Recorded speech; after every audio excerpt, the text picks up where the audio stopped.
What's happening there, Reject Nation? We're going to watch today from our good friend Paul over at Heavy Spoilers, the Book of Boba Fett finale predictions. He got a decent amount right for one episode a while ago, so I'm curious to see what our friend gets right this time. Every Wednesday at 1 a.m., we are talking to each other, which is like a comfortable 9 a.m. for him, you son of a bee, as we were cranking out these Boba Fett videos. Let's see what's in store. Subscribe to Heavy Spoilers if you haven't done so already, and also hit the like button on our video if you haven't done so already. Let's do this. Welcome to the Heavy Spoilers Show. I'm your host Paul, aka the guy who's a bit like Boba Fett because I'm the most forgettable thing about my own show. Shabow! Now with episode 7 right around the corner, I thought we'd bloom up this thing one last time and go over all our theories and predictions that we have for the finale. If you enjoy the video, then please hit the thumbs up button, and also don't forget to subscribe for videos like this every day. With that out of the way, thank you for clicking this. Now let's get into the Book of Boba Fett. Okay, so in the latest episode of the show, we saw a harrowing flashback to Order 66. In it, we watched 3 Jedi attempt to protect Grogu, but curiously, we're yet to see him be saved fully. I think with this being such a big moment, we need a fan favourite to step in and do something, and having that happen would break the internet just like Luke did upon his return. And although there were a whole host of Jedis at the temple during the ambush, I think it would be amazing to see Mace Windu come back. In one of the coolest scenes in Revenge of the Sith, he went to confront Palpatine, only to suffer from the combo of Star Wars tropes, which is of course having his hand cut off before he fell to his death. Though he was hurtled through the skies of Coruscant, Star Wars has slowly started to establish that this isn't a death sentence. Notably, Darth Maul was sliced in two and he fell to his death, but fans loved him so much that they brought him back in the expanded lore. Things like this have been shown in Palpatine, Ahsoka, and the only person who hasn't come back is Mace Windu. Until now. Possibly, might be wrong, but it's a fan theory, yeah? So bear with us. Now, Samuel L. Jackson's stock in Hollywood has only risen since Revenge of the Sith, and though he was popular beforehand, he's consistently stayed a big name. Since he last appeared as Windu, both the Marvel and Star Wars franchises have been bought by Disney, meaning, you know, they might have some corporate synergy there or something. Now, during Star Wars Celebration in 2017, the actor said, "We all know Jedi can fall from incredible heights and survive, so apparently I am not dead." Yes, I have 2 appendages right now, but we know the long and rich history of Star Wars characters reappearing with new appendages. Since his statement in 2017, Jackson has doubled down further by saying that he definitely wants to come back and reprise the role of Windu. This would tie in really well with the show, as it's a pretty safe bet that a Jedi was the one who saved Grogu from the temple, but he has forgotten who it was due to the trauma of the events.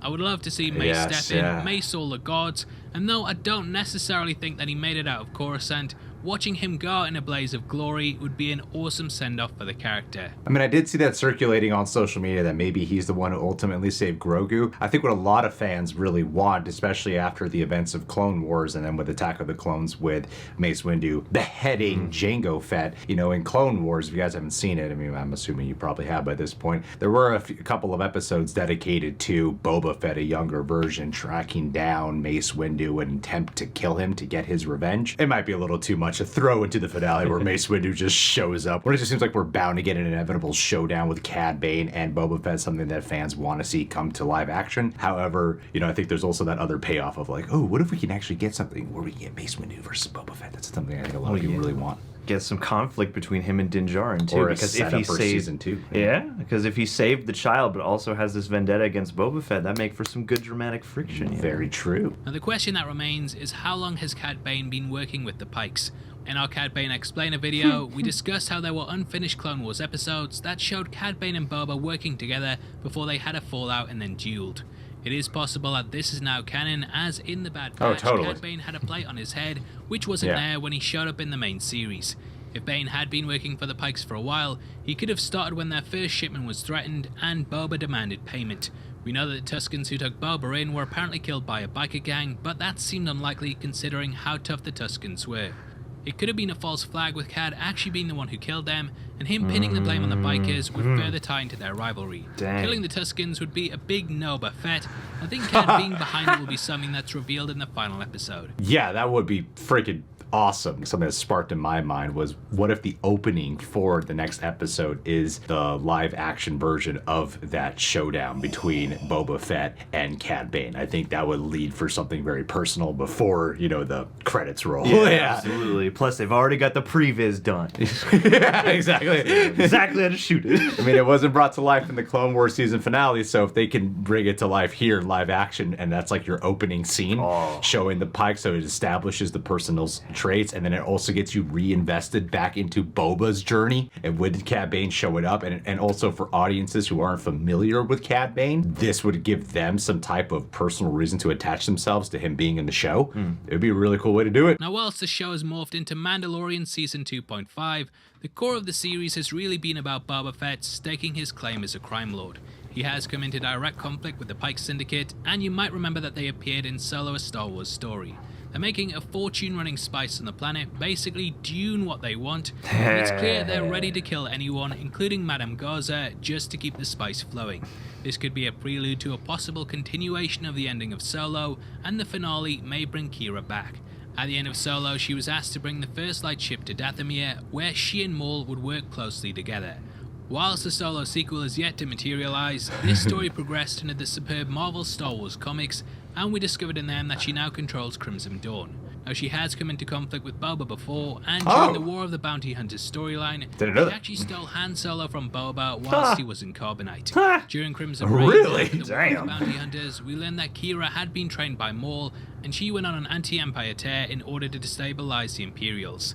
Add to this, we can also hear some notes from the Crimson Dawn soundtrack in the theme of the show.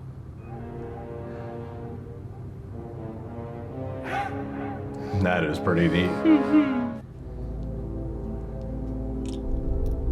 I love it. Put some respect on that Solo. You don't get much more subtle than that, and it would be great to see Emilia Clarke reprise her role, with her having history with Boba and the Pykes too.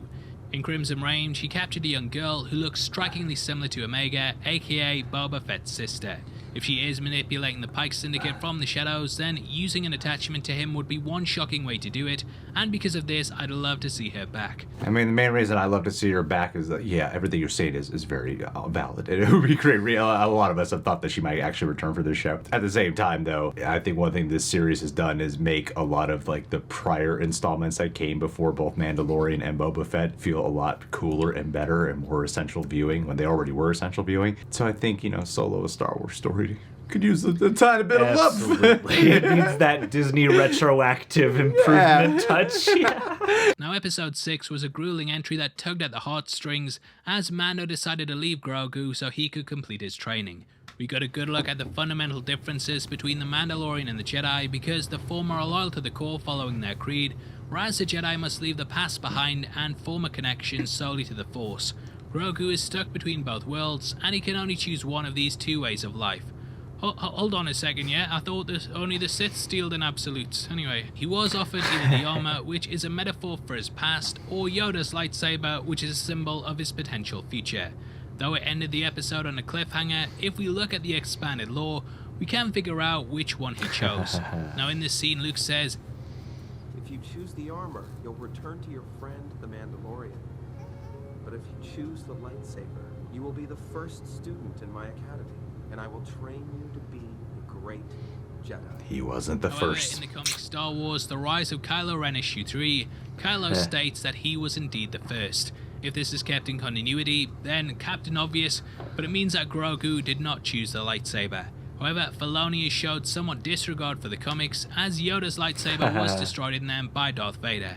Boy, I really hope somebody got fired for that one. The comics might be completely ignored, but I do think that Grogu will choose to go back with Mando, and there was a line that sort of hinted to him not really needing any training. Luke states at one point to Ahsoka that he's not really learning things, he's just remembering, and therefore he already has the skills. Grogu being a Mandalorian Jedi would also fit in very well with the story of Tar Vizsla, who was the first of his kind. While Grogu could be that, considering Kylo did say he was the first student, it would indicate that the little guy chose to return to his adopted dad. This would allow him to ride in the space on the N1 Starfighter, but it would also go beyond that. Mando has been unable to wield the Darksaber because he's clearly distracted by Grogu, and thus them being reunited I think will make the weapon lighter for him, as he'll now be more focused. Oh, that's a One great point that has been call. quietly Damn. in the background is I the love Rancor that. Thought of that, was yeah. going to Boba by the hands. I love Whilst that we call. didn't expect him to write it right away, this moment is clearly being saved for the final battle in the series. Training Rancors to ride them is nothing new to Star Wars, with the Witches of Dathomir having ridden them, which was given lip service to by Danny Trejo. On top of this, he provided some lore about the Rancors and how, whilst they're bred for fighting, they can be quite loving and incredibly loyal. This somewhat Like mirrors pitbulls. Boba Fett being a clone, as he and his brothers were born for battle, and apparently that was that. However, over the course of the Star Wars saga, we've seen how clones have actually built personalities and formed tight bonds with one another. When he takes the Rancor and rides it, he will fully become himself, not what others perceive him as, like a clone or bounty hunter, but who he has chosen to live as. Riding the Rancor is also symbolic, showing his dominance and taming of a wild beast, just like he'll need to tame the Mythosaur if he's to take back Mandalore. Now with Cad Bane and possibly Qi'Ra being blasted from the past for Boba, who else could come back? Well, the most obvious answer would be Han Solo. While the other two have been expanded outside of the main sagas, Boba taking in Han That'd be Solo nuts. successfully was a huge moment in the original trilogy. If Han somehow returns to Star Wars using the same magic that was used on Luke Skywalker, Oh boy. then it would be something else, as Harrison Ford is probably the biggest actor to come out of the franchise. I say probably, yeah, definitely. Now this kind of ties into my next theory, which is that Luke, Han, and Leia will be reunited on screen one final time. One thing that we never got in the sequel trilogy Exactly. was reunited. I think it would massively elevate the series if it gave us an image of them back together. Han and Leia might even bring their young son Ben with them, and just in the same way we saw Luke's academy being built, we could also get a tease of its downfall if they arrive with their young son. I mean, that is like the main reason to do it, right? A, look, the one who knocked Boba into the Sarlacc pit was Han Solo.